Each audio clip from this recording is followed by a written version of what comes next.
This is Caroline from The Happy Sensitive. Today I want to talk to you about empath panic because if you're an empath or you're a clairsentient person, you might be responding and panicking because of things that don't make sense to other people. So let's talk about it. All right.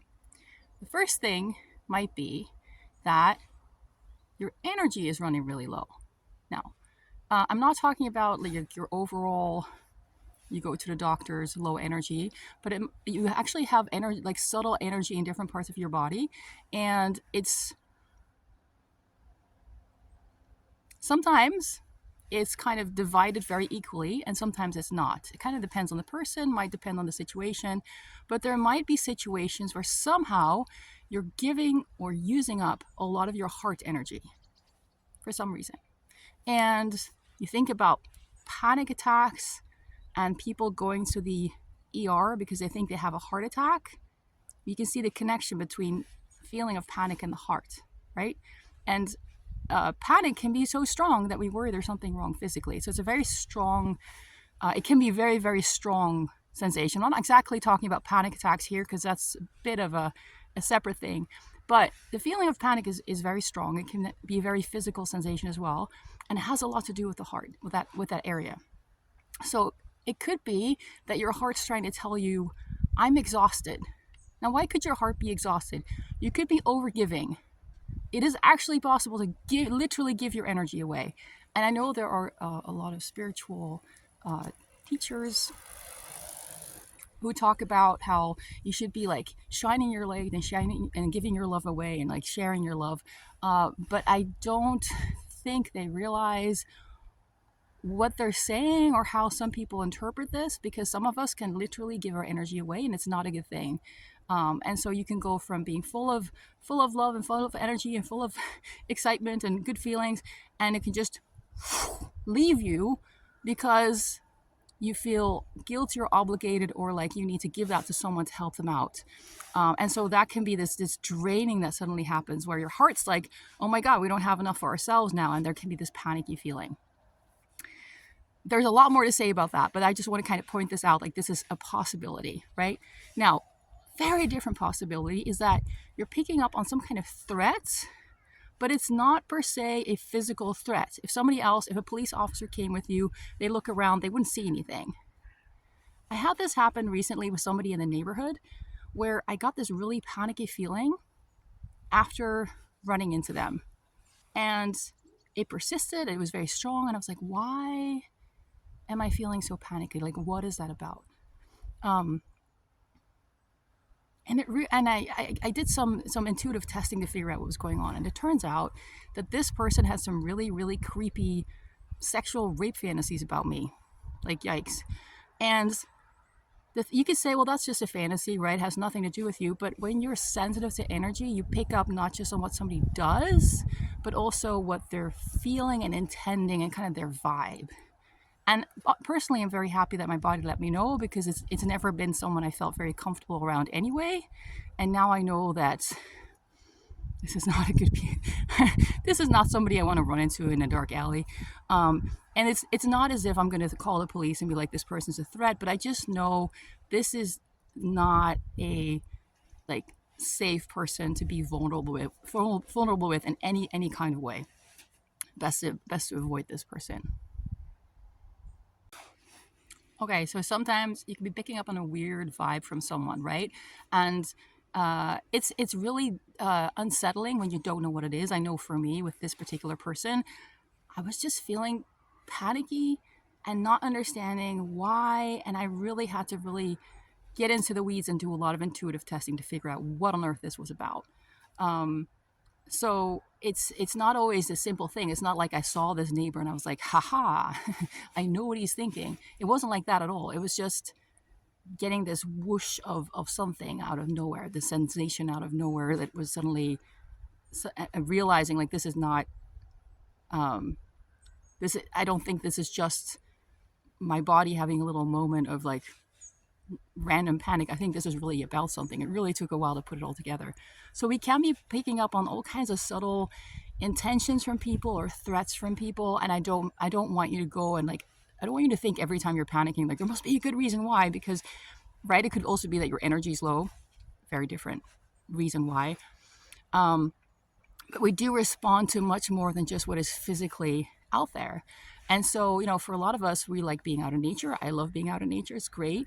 But there are some days where I open the door to the outside and I go, nope, and I'm closing the door back up because sometimes Mother Nature is purging and there's just all this weird crap that's surfacing. And if I go for a walk on those days, I'm going to feel really overwhelmed and unsettled and not good at all. So there are some days where I actually avoid being outside and I just kind of hunker down inside and just create my own little bubble to focus in on.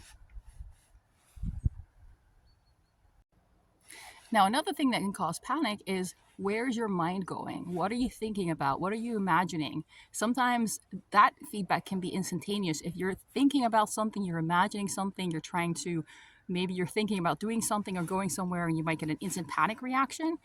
If that's the case and you notice that connection, that might be your body trying to tell you, like, don't go there. It's not a great idea.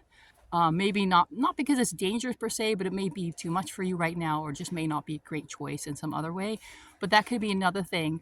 And sometimes I call it like we have psychic Google. Just like you can type anything into Google and find some answer. Sadly, the answers are so much worse than they were years ago, but let's not get into that.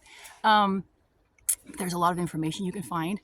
A lot of us have psychic Google, which means when we think about things, when we wonder about things, part of us goes there and tries to get that information.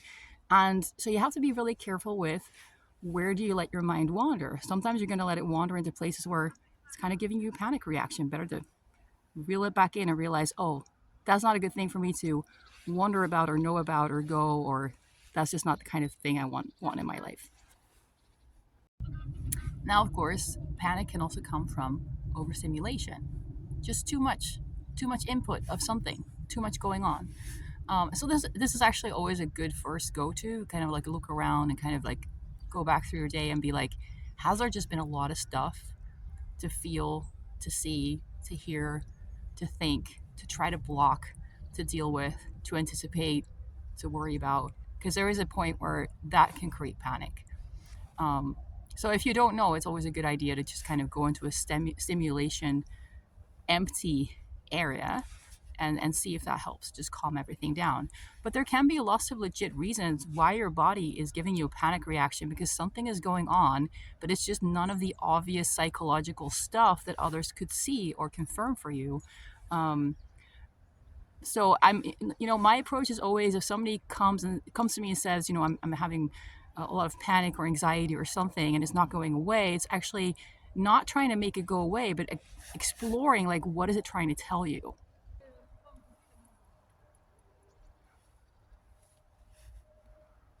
We live in a world where the kind of like standard, like, sane advice is pretty much that your body is crazy and your emotions are crazy. So if your body is not like behaving and if your emotions are not behaving, it's just because they're crazy and they just need to be squashed.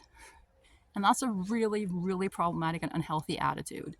I'm not saying that you should just go and scream your head off, right? I do run into people occasionally who will say that they are expressing themselves, and then they also tell me that the neighbors call the cops on them because of their endless screaming. That is not expressing yourself, and that is not feeling your feelings. That's not what I'm talking about here. That is crazy behavior, yes. But I just taking this approach of like, okay, you know what? Maybe I'm feeling this way for a reason. Maybe there's something my body's trying to communicate with me, and maybe there are more options than I assume, is a great place to start. Because if you add on the whole, like, oh, I'm having this panic and it doesn't immediately make sense. Oh, I must be a crazy person. Oh, there must be something wrong with me. Oh, what's wrong with me? How do I squash it? You're just adding more stress to something that's already stressful. And you're not really solving the problem.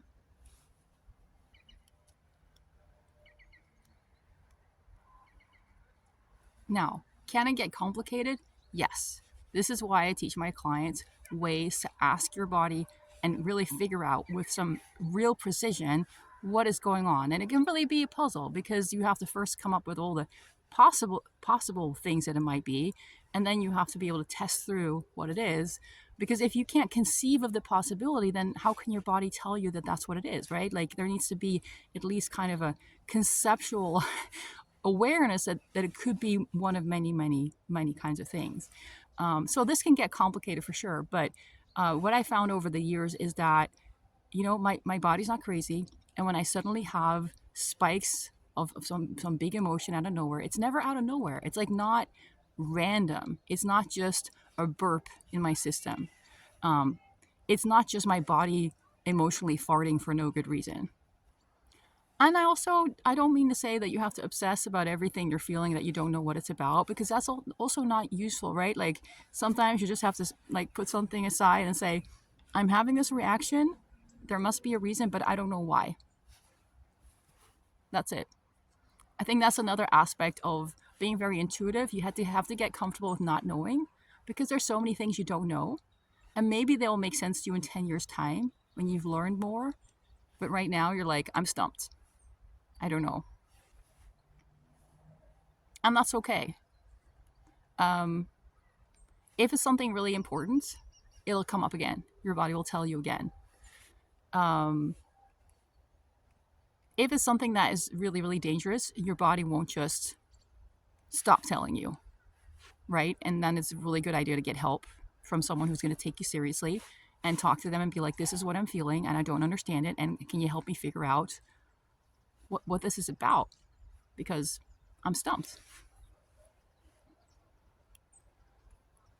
I think really one of the things that has surprised me most, maybe, is that the better I've gotten at understanding what I'm feeling and what I'm sensing and what it means, the more I'm realizing that everything is communicating all the time. Um, and I don't mean that the TV is talking to me. No, but I mean we get all kinds of like helpful signals from all kinds of places in ways that don't necessarily are not obvious at first. And so it's often not, what I find too is like testing what things are, it's often not what we initially think it might be or what we assume it's going to be. And so a big part of making sense of these panic signals is learning how to discern, and how, what tools do you have to actually figure out what it is so that you can stop panicking about the panic, because that really makes things worse when you're just piling on more panic because you're panicked about the panic that you're having that doesn't make any sense to you, and then you worry about what that means about you or your life, or something like that, right? So yeah, there's definitely ways that not knowing things and worrying about it can make us spiral in ways that are not helpful.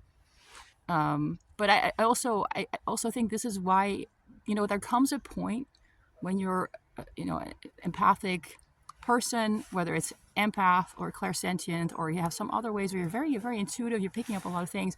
There's a point where you have to start taking it seriously, and you have to start learning more about how it works and what it is, because otherwise you're just going to stress about it.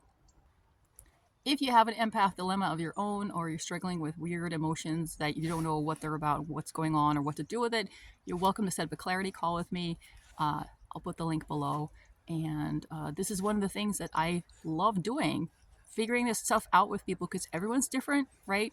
It's not like your reactions are going to be carbon copy of what everyone else goes through. Everyone has their unique patterns, but there are ways to figure out what is what and what's going on with you. All right, take care.